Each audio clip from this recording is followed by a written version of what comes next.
a decirle que estaba enterado o que se había enterado de que el día anterior habían aparecido 4 camaradas de la CNT asesinados en las calles de Madrid con el carné de la organización metido en la boca, y que aquel día habían amanecido 4 comunistas en la misma situación con el carné del partido también metido en la boca, y que quería hablar con David Antona porque aquello era muy grave y convenía estudiar la situación para tomar las medidas oportunas.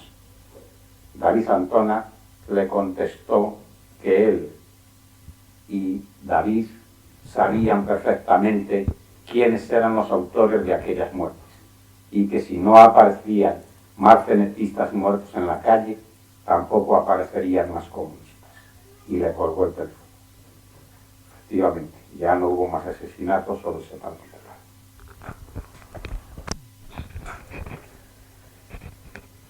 Como se puede apreciar, el problema de Madrid entre comunistas y cenetistas era conflictivo hasta más no poder. La Junta de Defensa tuvo la virtud de devolver al pueblo madrileño la confianza en un poder gubernamental.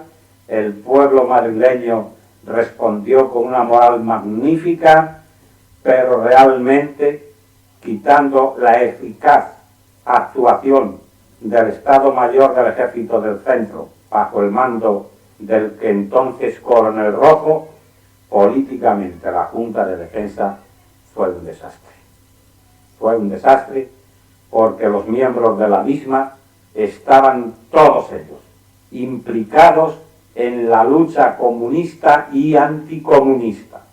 Y si tomaron aquella actitud los miembros de la Junta no comunista, fue como consecuencia de la actividad que en todos los órdenes, para imponer su predominio, trataban de imponer los comunistas.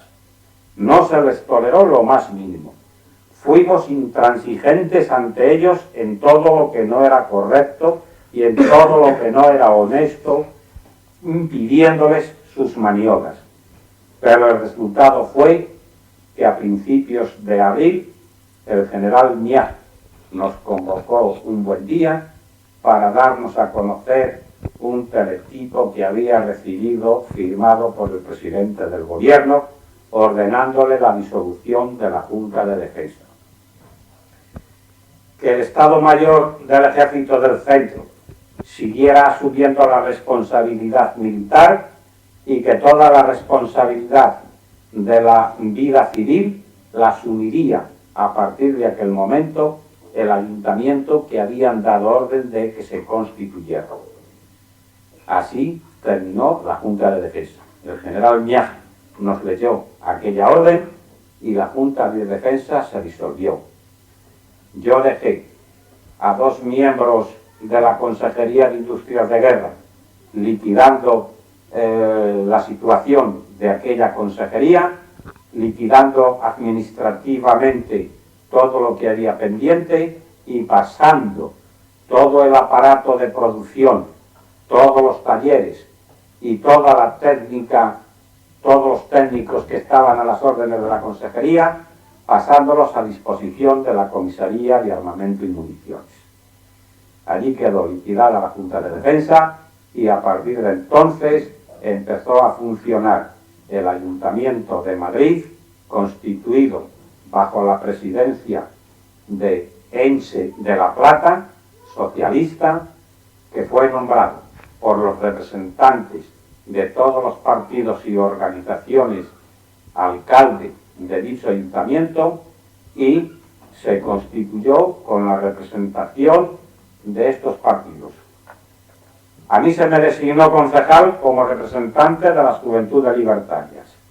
La CNT tenía 6 concejales, la FAI tenía 2 concejales y las Juventudes Libertarias tenían un concejal, que era yo.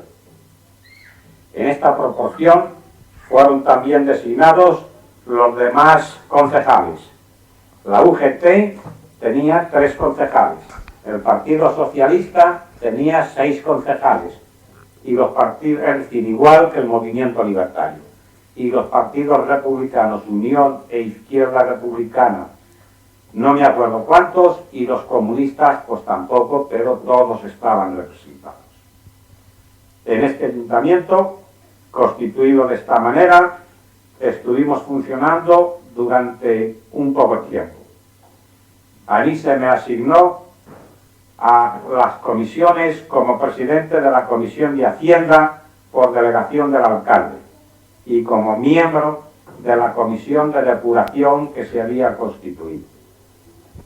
Lo cierto es que a los 3 meses aproximadamente dejé el cargo porque me había designado las Juventudes Libertarias de la región del centro como delegado de las mismas al Comité Peninsular de Juventudes Libertarias que residía en Valencia.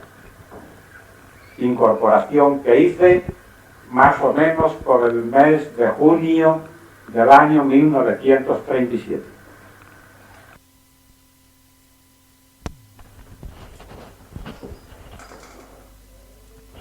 En las referencias que hice antes sobre la Consejería de Industrias de Guerra de la Junta de Defensa de Madrid, se me olvidó relatar un hecho que a juicio mío tiene cierta importancia. Un buen día se me presentó en el despacho Fermín Mateos. Fermín Mateos era un compañero perito industrial que pertenecía al Consejo Técnico de la Consejería de Armamento y Municiones. Cuando entró en mi despacho, le noté emocionado, con ganas de decirme algo importante, y acto seguido, cuando me dijo a quemarropa si yo conocía lo que era el mando a distancia, pues yo quedé perplejo, le respondí que no tenía ni idea de aquello, y entonces me lo explicó. Se trataba que a una distancia remota se pudiera ejercer el mando sobre un instrumento, sobre un vehículo, sobre cualquier artefacto, para conducirlo a tu capricho. Me dijo que aquello, el problema de resolver el mando a distancia, era algo que traía desde hacía años preocupados a los hombres de ciencia y que él venía creído en que estaba resuelto de una manera muy sencilla. En la factoría de Estándar Eléctrica había 2 obreros especializados en electrónica que desde hacía algunos meses venían trabajando sobre esa misma idea. Cuando Fermín Mateos, como técnico de la Consejería de Industrias de Guerra, visitó la Estándar Eléctrica, factoría que, entre otras, tenía la misión de controlar y dirigir él, y vio a aquellos 2 hombres trabajando allí en algo que no tenía explicación para las labores normales que tenía encargada aquella fábrica por orden de la Consejería de Industria de Guerra, le explicaron lo que estaban haciendo. Le mostraron lo que habían conseguido hasta aquel instante. Le expusieron cuáles eran sus pretensiones y le dijeron que lo que ocurría es que les faltaba una emisora de cierta potencia para poder hacer las pruebas con lo que ellos ya hasta ese momento habían logrado. Fermín Mateos, sin decirle a nadie nada, los llevó a la calle Reforma Agraria, que se llamaba entonces, Alfonso XI antes de la guerra, que está paralela y a las orillas del Parque del Retiro de Madrid. En una casa que allí teníamos, donde se había instalado las oficinas del Comité Nacional de la CNT, allí se había instalado una emisora de onda corta. Habló con el técnico de la emisora, consiguió que éste le diera su palabra de honor de guardar el más riguroso secreto sobre lo que allí se iba a hacer, y le explicó que se trataba de que aquellos dos compañeros que estaban trabajando en estándar bajo el control de la Consejería de Industrias de Guerra tuvieran libertad para hacer unos experimentos que traían entre manos. Usaron aquella emisora para estos fines. Siguieron desarrollando su idea en aquel taller reservado y privado que estaban haciéndolo ya en estándar eléctrica. Y cuando Fermín Mateos me habló a mí de lo que hasta ese instante habían logrado, me dijo concretamente que ya estaban en condiciones de hacer una demostración ante mí y que hasta ese momento no había querido decirme nada porque no tenía la seguridad de que pudieran lograr algún éxito estos compañeros. Me invitó a ir a ver una demostración de lo que ellos habían conseguido. Habían fabricado un vehículo, parecía un automóvil, de 1,5 metros aproximadamente de longitud. Habían montado el artefacto que ellos habían construido en la emisora de radio en esa calle de la Reforma Agraria, y nosotros estábamos con ese aparato, Fermín Mateo y uno de aquellos compañeros, en una nave de la fábrica de lámparas Osram, en la calle, ¿cómo se llama? Fray Luis de León. En la calle Fray Luis de León. Tiene Santa María de la Cabeza. El otro se había quedado en la emisora.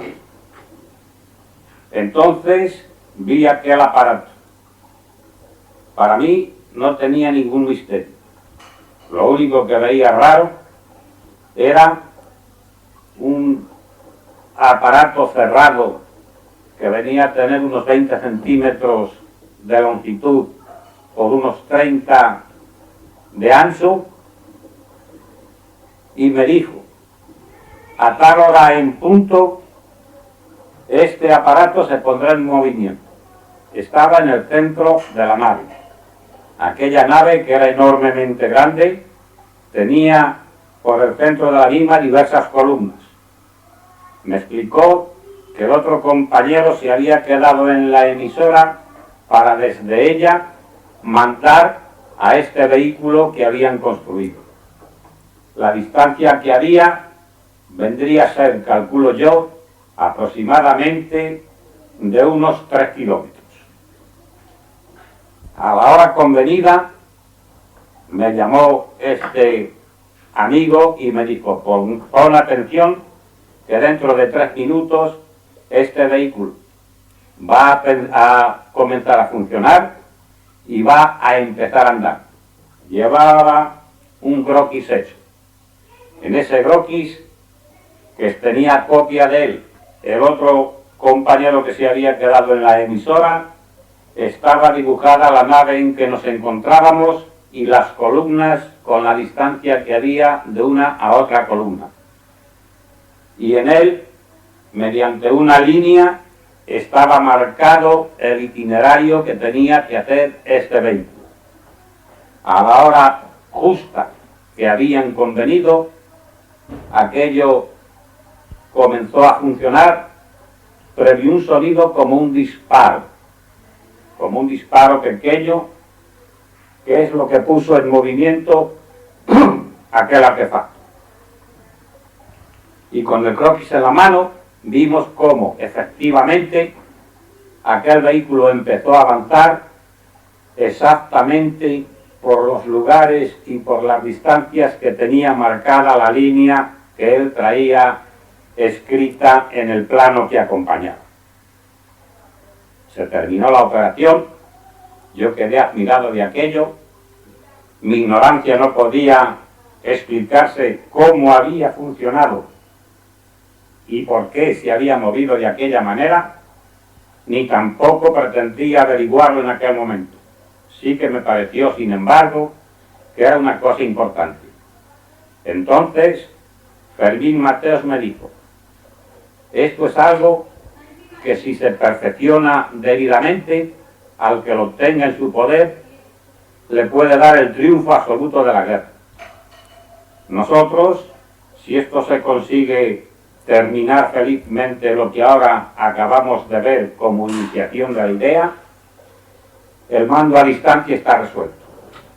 Y el mando a distancia lo mismo puede suponer el lanzar por tierra un vehículo cargado con municiones o con explosivos para hacerlo estallar justamente donde te interese, que mandar a otro vehículo por el agua con los mismos fines, o mandarlo por el aire.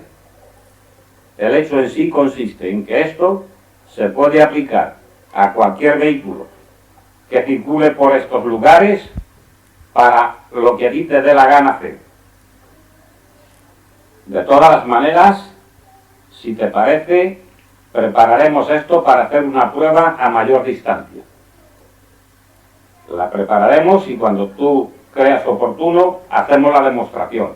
Le dije que estaba de acuerdo, que tomaran todas las medidas necesarias, que guardaran el mayor secreto sobre aquello, que siguieran trabajando con la misma discreción que hasta entonces lo habían hecho. Felicité a los dos compañeros que allí se encontraban y se marcharon a seguir desarrollando su idea al tallercito que tenían reservado en la Estándar Eléctrica madrileña. A los 8 días aproximadamente, me dijo Fermín Mateos que tenían ya aquello preparado para hacer la demostración que yo había pedido a unos 20 o 25 kilómetros de distancia entre la emisora donde se quedaba uno de aquellos compañeros con el aparato acoplado a dicha emisora y el otro con el instrumento o el vehículo que habían construido para tales efectos.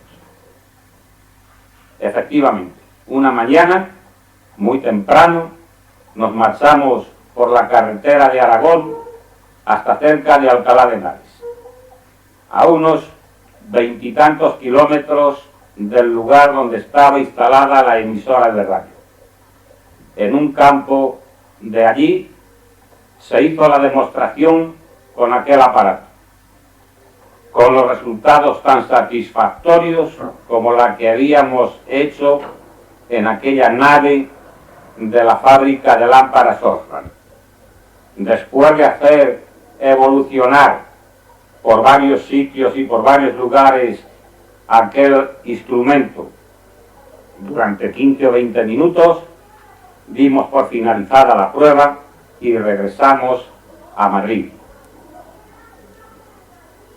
Yo convine con Fermín Mateos en que aquello teníamos que explotarlo hasta las últimas consecuencias sin que saliera el secreto de nuestros medios. En Madrid era difícil hacer más experimentos, hacer más pruebas, perfeccionar más aquel instrumento. Madrid en aquellos momentos era una plaza militar y todos los alrededores de Madrid también. Podríamos, como habíamos hecho hasta entonces, hacer alguna otra prueba sin que nadie lo observara. Le anuncié la llegada de estos compañeros, no le dije nada más que llevaban un experimento de mucha importancia para desarrollarlo y hacer las pruebas necesarias allí, y que esperaba que lo recibiera con todo el interés que se merecían y no regateara medios para ponerlos a su disposición. Efectivamente, llegaron a Barcelona y después tuve comunicación directa con ellos y comunicación con Vallejo, dándome cuenta de que ya estaban trabajando, de que les había puesto Vallejo un taller a su disposición con todos los elementos técnicos necesarios para desarrollar el proyecto suyo y que estaban trabajando con éxito aparente en él.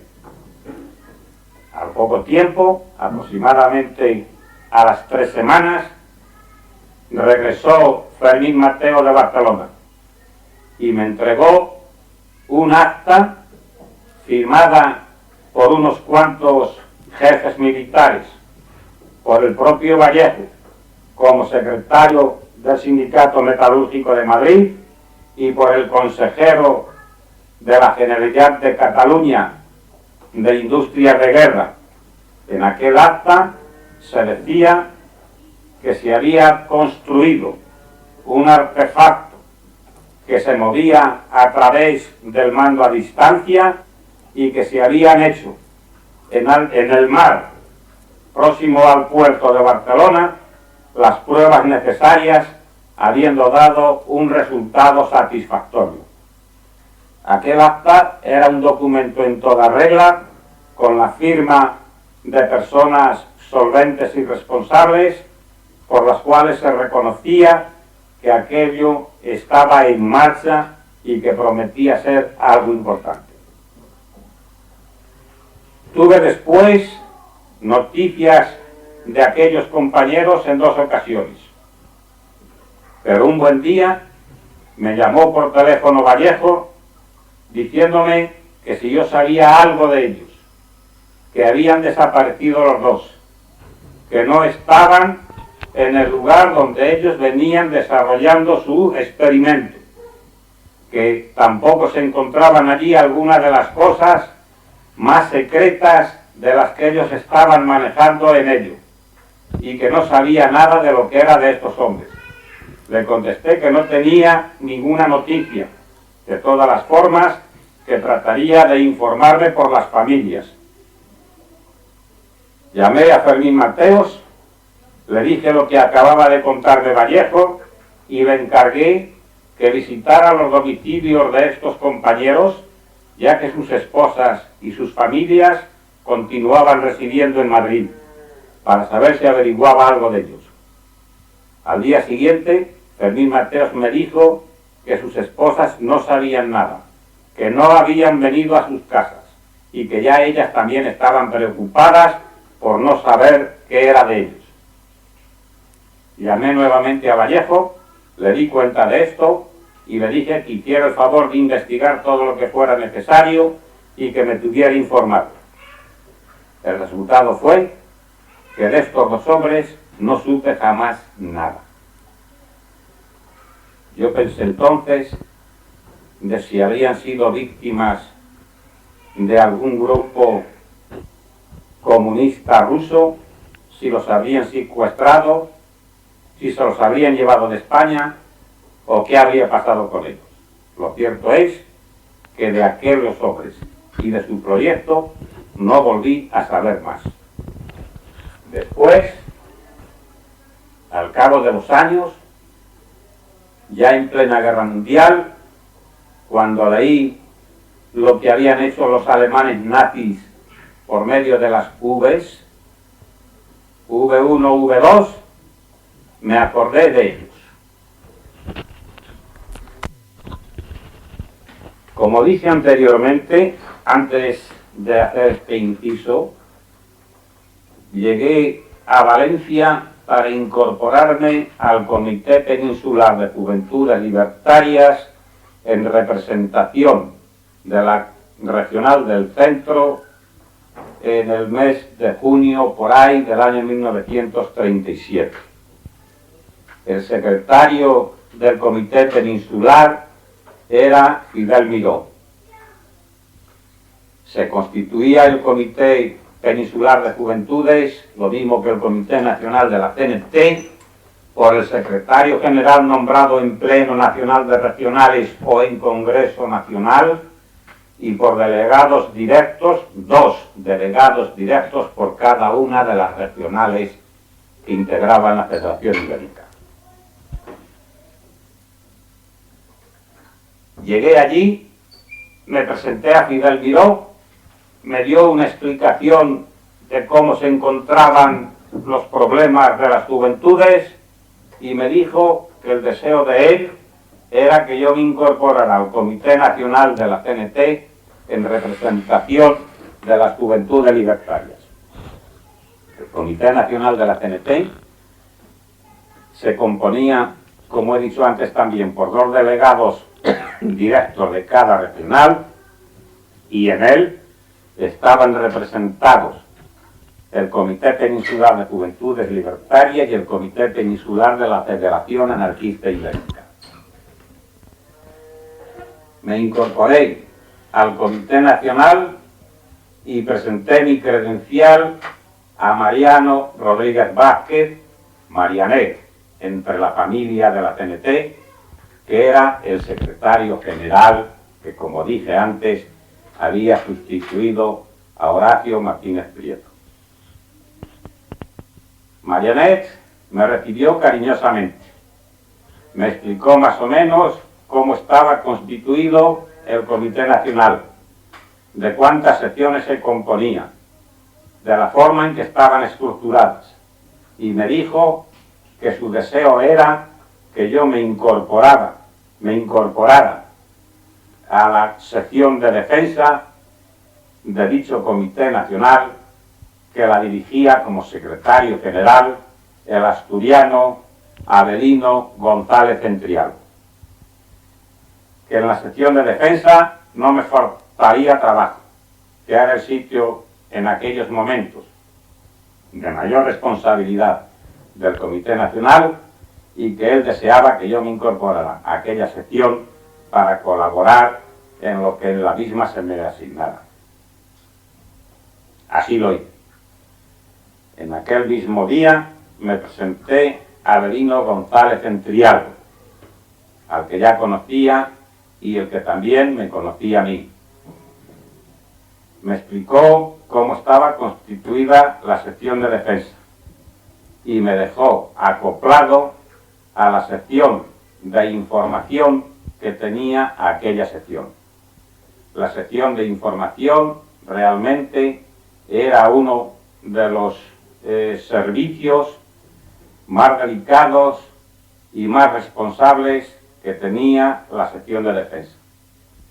Consistía la función de información no solamente en tener relaciones constantes y permanentes con los compañeros militares de los diferentes frentes, sino también tener la información necesaria de la marcha de la guerra a través del Estado Mayor Central. En aquella sección estuve trabajando mientras permanecí en el Comité de Defensa. El trabajo me gustaba, era apasionante, era serio, era de mucha responsabilidad. Avelino González Entrialgo había depositado en mí su confianza para esta misión, y aquella confianza yo respondí a ella como había que responder. Recuerdo que en una ocasión, estando en una reunión del Comité Nacional,